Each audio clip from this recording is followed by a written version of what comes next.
introduce the two candidates, candidate Michael Allen and candidate Doris Gentry for the 7th Assembly District.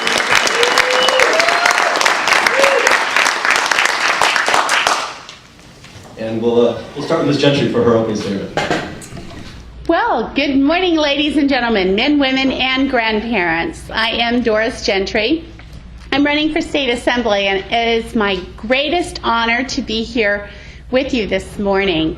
America is a great place, and it's a great place that we can come out in freedom and that we can come out and celebrate and listen to what candidates have to say. You know, this is a state, this is a very large state. If we were a country, we'd be the 8th largest economy in the world. And it runs in a very crazy fashion. The state of California, I don't know if you've heard of this, but the California State Assembly has a problem each year putting a budget through. They have a great big problem, you know, getting a budget through on time. And it's my plan when I'm elected to get a budget through on time. And one of the greatest ways we can do that, 13 other states put a budget through on time. And the way they do it is they use a tool called a reciprocating budget. If you don't pass a budget by midnight on June 30th, you just go back to last year's budget. And while last year's budget is not really heraldic, because last year's budget's a mess too, it is at least a budget. And when we don't have a budget, when we don't push a budget through on time, we have to borrow money because the state still goes on. And our bond rating is one of the worst in the nation. So when we borrow money, we're borrowing money at the highest interest rate. We're borrowing money at usurious interest rates. And when we borrow money to keep our state floating, we're spending anywhere from $10, $14, $20 million a month to keep our state open. That's crazy. And we need to stop that. That is just a total cesspool drain on finances that we do not have and we cannot afford. And I am a conservative, fiscal conservative candidate running for State Assembly.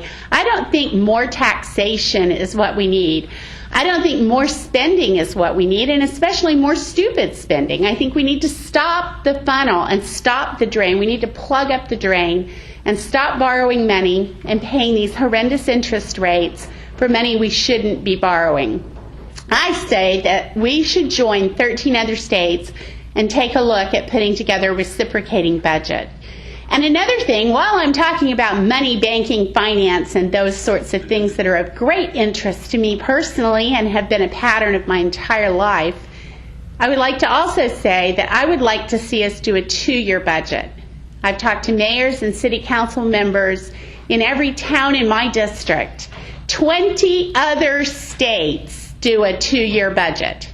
20 other states do a 2-year budget. Tell me, please, why do we start with a blank sheet of paper every year and go, oh, golly, I think I'll make a budget. Durr. I mean, we need to make a budget every other year, and we will save this state millions and millions of dollars by not dragging us through that whole budget process every year. And further, I'd like to see that budget done on the odd years, because right now we do a budget every year, and so when candidates are running for office, they can claim victorious things because they're pushing a budget through on the year they're running for office. So I say let's do a budget every other year. We'll adopt the budget in the odd years, the year that a candidate is not running for office. So there's no personal gain, there's no personal pleasure, there's no baggage or pork barrel that gets added to it. And then in the even years when we're running for office, we just stand on our own virtues of what we've done or not done for the state of California. In addition, I really want to see us streamline and improve the climate in California for business, jobs, and the economy. We need to grow business. We need to grow business in California and grow factories that are here. Because factories, industry, and people that make things create real jobs.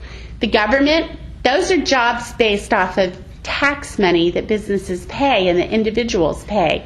Those are not manufacturing jobs and jobs that stimulate the economy. And I want to see us grow jobs, real homegrown jobs, put Mare Island back to work, put citizens in Vallejo back to work in manufacturing industry and widgets in California, making things like expanding our agriculture, our commerce and industry, because that's how we create real jobs. I am Doris Gentry, and I do want your vote.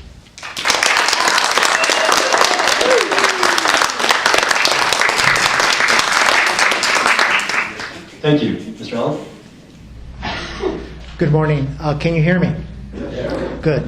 My name is Michael Allen, and I am very pleased to be here this morning. I want to thank the Vallejo Chamber of Commerce, the Vallejo Maritime Museum, and what I would like to talk about very briefly is I'll give you a very brief background regarding myself personally, but then talk about what I have accomplished and what I'd like to accomplish in the future.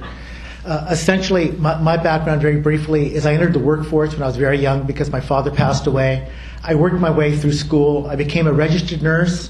I worked in an intensive care unit for children down in Los Angeles. When I moved up here, I went to work in the psychiatric clinic for the county of Sonoma. I have been told that my work in psychiatry will hold me in good stead in Sacramento, and I think that's probably true.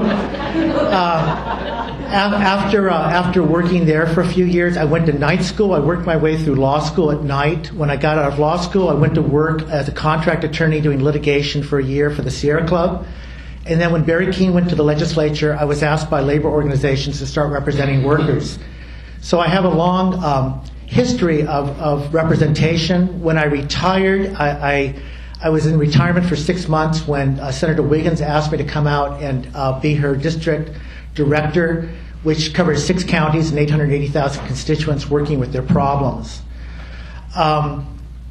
The one thing, if I leave you with no other thought today, I want you to know that I believe that one of the most important things a representative can do is to be available and to listen to their constituents. And I've been down to Vallejo many times now, and every time I come down, I meet new people. But it doesn't just start and end with someone talking to you from a stage.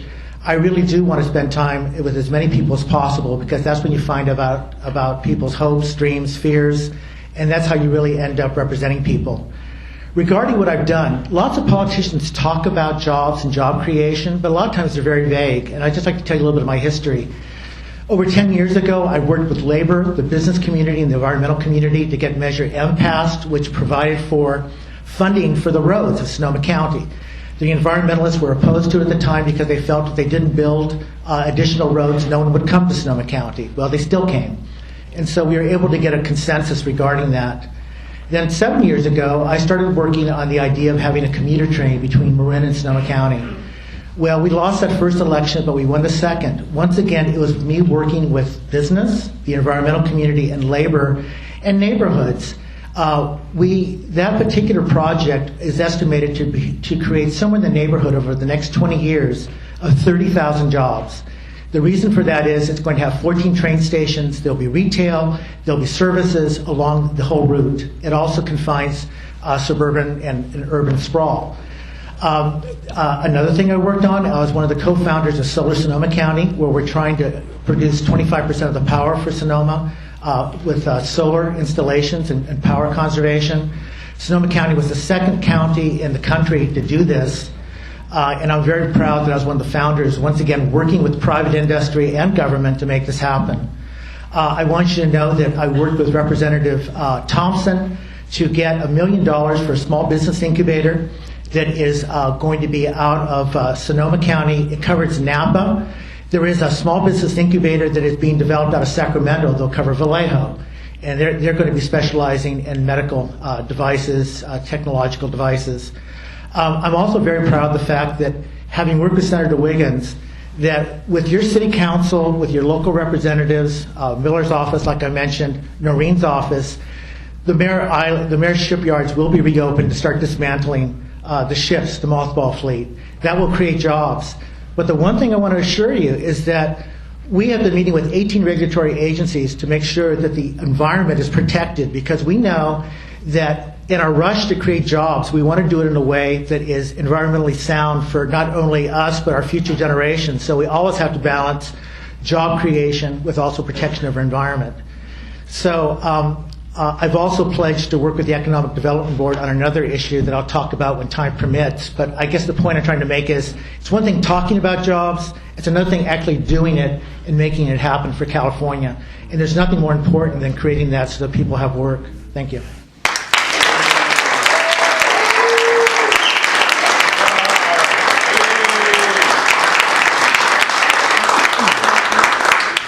Thank you.